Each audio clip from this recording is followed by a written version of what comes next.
kuheshimu court order. Kama court order ilisema nendeni mkae chini msikizane kama jamii, wao watakataa court order kama nani? Ukikanyanga sheria, naye sheria itachukua mkondo yake. Kwa hivyo hii maneno ni vyema ieleweke kabisa. Karibu kumalizia,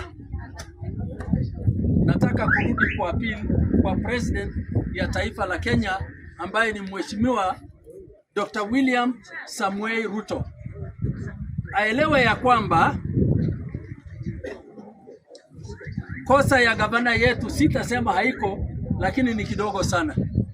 Na ile shida iko hapa ni siasa ya chama cha UDA. Gavana alisema yeye ni UDA, na nyinyi mnasema nini jameni? UDA. Mnasema nini? UDA. Kesheni rais na mkono ndio wajue ya kwamba UDA itakuja kutawala 2027.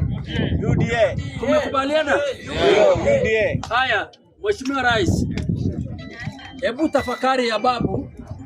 Ninaposema hii ni vita ya chama ya UDA ndio itakuja kushika usukani, kwa sababu unajua gavana wetu aliingia na tiketi ya Jubilee, lakini ile kura ulipata hapa hukutarajia, kwa sababu ulipigiwa makelele wakati wa kampeni, na wakati ya kupiga kura tulisema mbunge, tulisema gavana, tulisema anybody tutawachagua na ene pate ile mtu amekuja naye, kwa sababu yeye ni mzaliwa ya Isiolo. But this time round, na hata hiyo wakati ulipata kura mingi kuliko wale wapinzani wako ambayo waligombania kiti ya urais.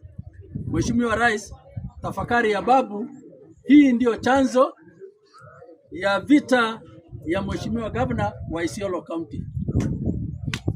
Wahenga walisema dalili ya mvua.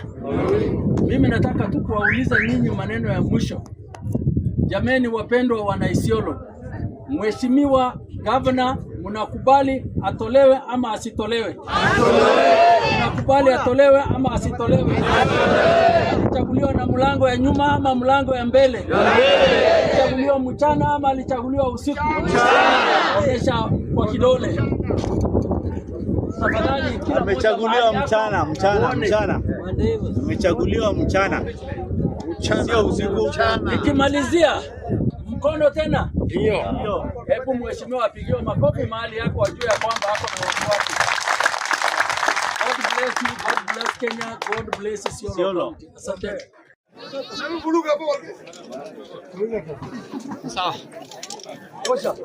Tosha.